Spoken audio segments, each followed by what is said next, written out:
Akhirnya Bu Nelly pun udah bener-bener serius untuk menyingkirkan suaminya sendiri secara langsung. Dia pun mulai berpikir untuk bayar orang yang bisa melakukan semua itu. Mereka pun langsung melakukan penyerangan, memukul Pak Khairul beberapa kali hingga dia terjatuh. Tak sampai di situ, mereka pun menyerang pinggang dan kepala Pak Khairul hingga tergeletak bersimpah darah di jalan di depan rumahnya. Dan di saat itu juga Bu Nelly pun keluar rumah dan dia pun pura-pura terkejut melihat kondisi suaminya. Halo teman-teman, Assalamualaikum warahmatullahi wabarakatuh. Gimana kabarnya nih? Semoga semuanya sehat-sehat dan tetap semangat ya.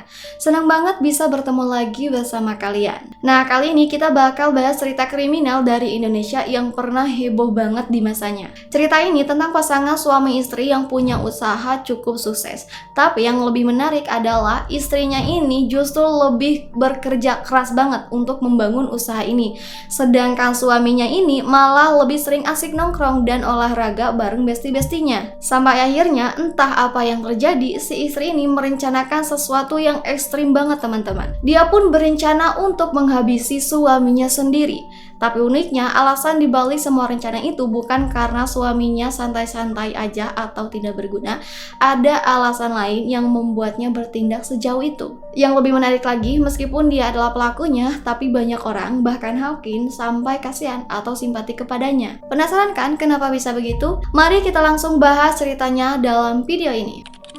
In shadows I walk alone, where the secrets are unknown, silent whispers round the bend, chilling thick. Jadi teman-teman, nama ibu ini atau nama pelaku ini adalah Ibu Nelawati. Dia adalah seorang istri dari Bapak Khairul dan dia memiliki 3 orang anak dari pernikahan bersama dengan Bapak Khairul ini. Nah, Bu Nelawati ini adalah tipe yang pekerja keras banget.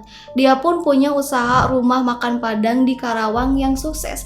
Tapi ini adalah hasil keringatnya sendiri tanpa campur tangan dari suaminya. Sementara itu suaminya, Pak Khairul, tidak terlibat sama sekali dalam usaha ini. Nah, Pak Khairul ini lebih sering nongkrong dengan warga sekitar dan hidupnya terjamin dari usaha istrinya sendiri. Kesibukannya ya cuma nongkrong aja. Ditambah dia hobi banget main tenis di Gor Panatayuda, yang artinya tidak ada kontribusi apapun dari suaminya atas usaha milik Ibu Nelawati tersebut. Parah banget kan? Awalnya Bu Nel ini sih nggak mempermasalahkan kondisi ini, karena secara ekonomi mereka pun tidak kekurangan. Bisnis rumah makan itu sangat sukses dan cukup untuk memenuhi kebutuhan sehari-hari keluarganya.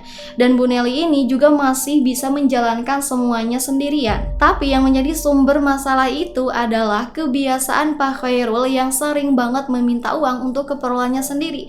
Bahkan Pak Khairul ini sering mengambil uang sendiri di rumah makan milik istrinya tanpa sepengetahuan Ibu Nelly. Dan ternyata si Pak Khairul ini bukan hanya cuma hidup dari uang Bu Nelliwati, tetapi dia juga sering menghabiskan uangnya buat perempuan di luar sana. Dan parahnya lagi, di tahun 2011, sejak rumah makan Bu Nelliwati ini mulai sukses, Pak Khairul ini semakin menjadi-jadi.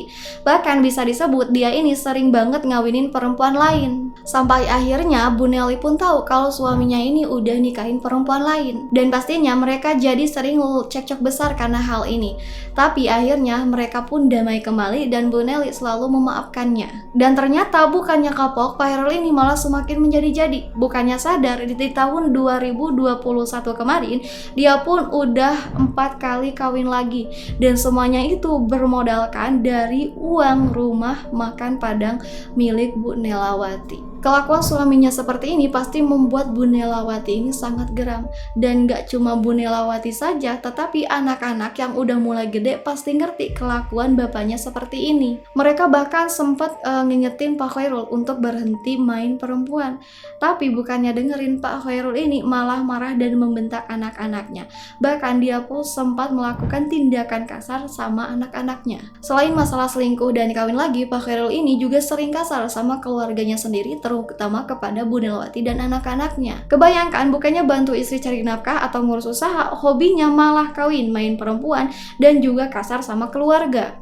Nah, jadi teman-teman, karena perilaku Pak Khairul ini yang makin parah, Bu Neli pun berniat untuk menggugat cerai suaminya. Karena dia udah nggak sanggup lagi hidup sama suami yang nggak ada gudanya. Bukannya bantuin, malah ngerugiin Bu Neliwati. Tapi ya akhirnya gugatan cerai itu batal.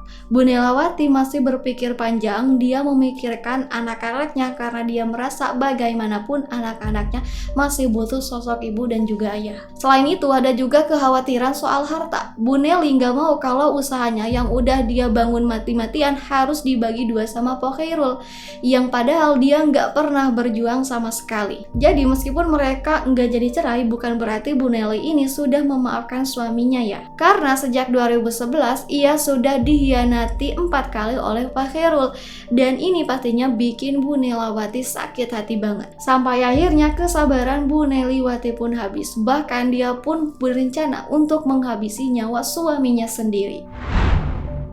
Jadi awalnya ini terjadi di bulan Maret 2021. Nah, Bu Neli ini sering banget curhat sama driver ojol langganan rumah makannya yang bernama Agus Marjugi atau yang sering dipanggil Otong. Nah, di situ Bu Neliwati cerita soal kelakuan suaminya yang sudah 4 kali nikahin perempuan lain, dan semuanya itu menggunakan uang dari usaha rumah makan yang dia bangun sendiri. Suaminya ini tanpa izin Bu Neliwati sering banget ngambil uang dalam jumlah besar dari kas rumah makan usahanya itu. Nah, saking kesalnya Bu Neliwati ini sampai kepikiran untuk nyantet suaminya biar kapok atau bahkan bisa sampai mati. Dia pun gak peduli. Dia pun akhirnya meminta bantuan Otong untuk mencari dukun santet. Di sana si Otong yang mungkin simpati dan kasihan, dia pun setuju untuk membantu. Dan Bu Neliwati tanpa pikir panjang langsung memberikan uang 5 juta rupiah untuk biaya pergi ke dukun santet. Singkat cerita, Otong pun akhirnya mencari dukun santet yang sesuai dengan requestan dari Bu Neliwati. Tapi meskipun udah nunggu sampai 2 bulan, gak ada perubahan apa-apa dengan si Pak Khairul ini. Gak ada efek apapun yang terlihat, dan suaminya ini malah tetap seger bugar dan sehat. Akhirnya Bu Neli pun udah benar-benar serius untuk menyingkirkan suaminya sendiri secara langsung. Dia pun mulai berpikir untuk bayar orang yang bisa melakukan semua itu. Nah, di sana Otong pun kemudian memberikan saran untuk menggunakan jasa temannya yang bernama Iskandar, yang dia bilang bisa melakukan rencana Bu Neliwati ini. Otong pun kemudian membawa Iskandar ke rumah makan Bu Neliwati. Nah, setelah ngobrol cukup lama, Bu Neliwati ini kemudian langsung menawarkan bayaran 30 juta rupiah buat Iskandar kalau dia bisa menjalankan tugas ini. Saat itu juga Bu Neliwati langsung kasih DP 10 juta rupiah sebagai tanda jadi. Dia berjanji akan membayar sisanya setelah semuanya ini beres. Tapi meskipun tawarannya sangat besar, Iskandar ini masih merasa ragu. Dia mikir soal keluarganya yang bergantung sama dia, dan ada kekhawatiran juga soal ketahuan, apalagi kalau sampai berujung tertangkap di penjara. Bu Neliwati pun gak pantang menyerah. Dia terus meyakinkan Iskandar untuk melakukan pekerjaan tersebut, sampai akhirnya mereka berdua pun sepakat dan mulai melakukan perjanjian. Jadi perjanjian itu ditulis tangan dan isinya menyatakan bahwa Bu Neliwati berjanji bakal bayarin keluarga Iskandar setiap bulan jika sampai ketangkap atau dipenjara. Semua isi perjanjian itu ditandatangani di atas materai 10.000. Jadi terlihat resmi dan sah. Padahal itu adalah hal yang konyol. Dengan tanda tangan di atas materai, artinya mereka semua setuju dengan perjanjian itu.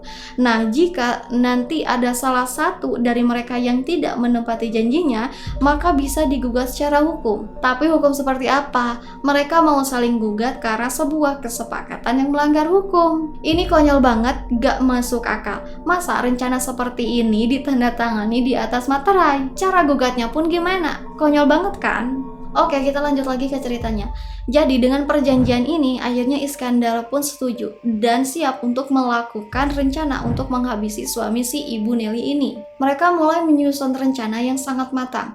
Intinya si Pak Khairul ini akan dihabisi dan diperlakukan seperti korban begal. Dan aksinya itu akan dikerjakan oleh beberapa orangnya si Iskandar, termasuk juga si Otong. Tapi tugasnya si Otong ini hanya mengawasi setiap gerak-gerik dari Pak Khairul. Mulai dari kapan dia keluar rumah, kapan dia pergi, dan sampai kapan dia kembali lagi ke rumah. Mereka benar-benar mencari celah untuk melakukan eksekusi ini, karena menurut mereka inilah cara yang paling mudah dan aman. Nah, Pak Khairul ini sendiri memang hobi banget main tenis dan nongkrong bersama teman-temannya di Gor Panatayuda. Dan biasanya dia pulang tengah malam. Tapi ketika mereka melakukan aksi ini, si Iskandar ini malah kabur dan membawa uang DP dari Ibu Neliwati. Rencana mereka pun sempat terhambat, tapi si Ibu Neliwati ini tidak menyerah begitu saja. Dia meminta Otong untuk mencari cara lain agar misi ini bisa mereka tetap lanjutkan. Dan akhirnya di bulan September 2021, Otong memperkenalkan 5 orang yang bisa membantu Bu Neli untuk menjalankan rencananya untuk menghabisi Pak Khairul. Setelah dipertemukan, kelima orang pun itu diajak Bu Neli untuk membahas rencana mereka. Di sana Bu Neliwati menjanjikan pembayaran sebesar 30 juta, tetapi setelah semua rencana ini berhasil. Dan akhirnya mereka semua pun setuju dengan tawaran dari Ibu Neliwati ini.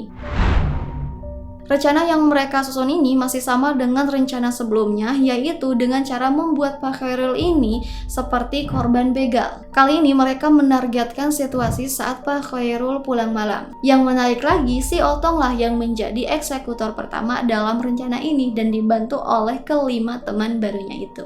Setelah berhari-hari mengamati situasi dan menunggu waktu yang tepat untuk beraksi, akhirnya pada tanggal 27 September 2021 mereka siap untuk mulai bereksekusi. Saat itu setelah maghrib, Otong pergi ke salah satu warung yang berada di dekat gor, tempat di mana Pak Khairul ini sering nongkrong. Di sana dia mulai mengintai dan memastikan kapan Pak Khairul ini akan pulang. Begitu Pak Khairul selesai, ataupun langsung menelepon kelima temannya untuk bersiap-siap. Mereka sudah menunggu di sebuah Alfamart yang sering dilalui oleh Pak Khairul menuju rumahnya. Setelah menunggu 3 jam, tepatnya pukul 11 malam, Otong pun melihat Pak Khairul ini keluar dan mulai meninggalkan gor. Di sana Otong pun mulai mengikutinya dari belakang. Saat Pak Khairul ini melewati Alfamart tersebut, satu persatu temannya mulai mengikuti Pak Khairul dan menunggu momen yang tepat untuk melakukan aksinya. Namun tiba-tiba Pak Khairul ini sepertinya menyadari kalau dia sedang diikuti. Dan ketika dia sedang berada di tempat yang sepi, Pak Khairul ini mulai ketakutan. Dan dia pun mulai ngebutin motornya untuk meninggalkan motor-motor di belakang yang sedang mengikutinya. Melihat hal itu, Otong dan timnya pun langsung mengejar dan berhasil memepet motor Pak Khairul ini di depan rumahnya. Mereka pun langsung melakukan penyerangan, memukul Pak Khairul beberapa kali hingga dia terjatuh. Tak sampai di situ, mereka pun menyerang pinggang dan kepala Pak Khairul hingga tergeletak bersimpah darah di jalan di depan rumahnya. Setelah itu mereka pun langsung meninggalkan tempat kejadian dan meninggalkan Pak Khairul begitu saja. Saat itu di dalam rumah, anak Pak Khairul yang bernama Rizka mendengarkan kebisingan dari luar seperti suara motor jatuh dan keributan yang sangat keras. Dia pun kemudian membangunkan ibunya, yaitu si Ibu Neliwati yang sedang tertidur. Namun saat itu Neliwati ini tampak tidak merespon, seolah-olah dia tidur nyenyak, padahal dia sama sekali tidak tertidur dan malah menunggu momen ini. Merasa ada yang tidak beres, Rizka pun akhirnya memutuskan untuk melihat keluar. Dia terkejut ketika dia melihat ayahnya sendiri tergeletak di tengah jalan dengan kondisi yang sangat mengenaskan. Dia pun kemudian membangunkan ibunya lagi, tapi Ibu Neliwati ini benar-benar tidak merespon sama sekali.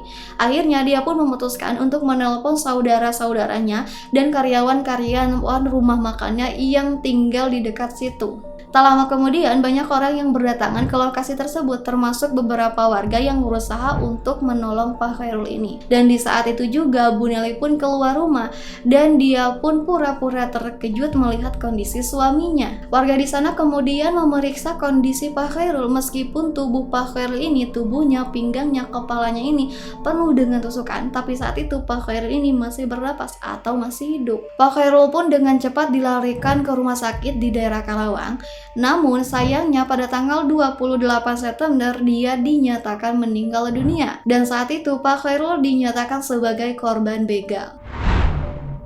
Setelah kejadian tersebut, polisi pun langsung menangani kasus kematian Pak Khairul ini. Dan dari sejak awal, polisi pun merasa ada yang tidak beres dengan kasus ini. Meskipun terlihat seperti kasus pembegalan, namun ada satu hal yang mencolok, yaitu tidak ada barang-barang berharga milik korban yang hilang atau dibawa oleh pelaku. Hal tersebut membuat polisi sangat curiga dan mulai yakin bahwa ada motif atau tujuan lain di balik semua ini. Pihak kepolisian pun kemudian langsung melakukan penyelidikan di sekitar TKP. Sementara itu, Bu Neliwati yang sangat berduka atas kehilangan suaminya sebenarnya adalah otak dari kasus tersebut. Penyelidikan pihak kepolisian pun semakin mendalam, terutama terhadap Nelawati yang dinilai memiliki masalah yang mencurigakan dengan suaminya, yaitu Pak Khairul. Dan setelah mengumpulkan banyak informasi, kemudian polisi pun menemukan banyak kejanggalan dalam kasus kematian Pak Khairul ini. Mereka menyelidiki latar belakang keluarganya dan menemukan adanya pertengkaran antara Neliwati dan suaminya dekat-dekat ini yang berakar dari masalah perselingkuhan yang dilakukan oleh Pak Khairul. Karena kecurigaan tersebut, pihak polisi pun mulai mengawasi pergerakan Neliwati. Mereka mengikuti setiap pergerakannya untuk memastikan apakah ada bukti yang mengarah padanya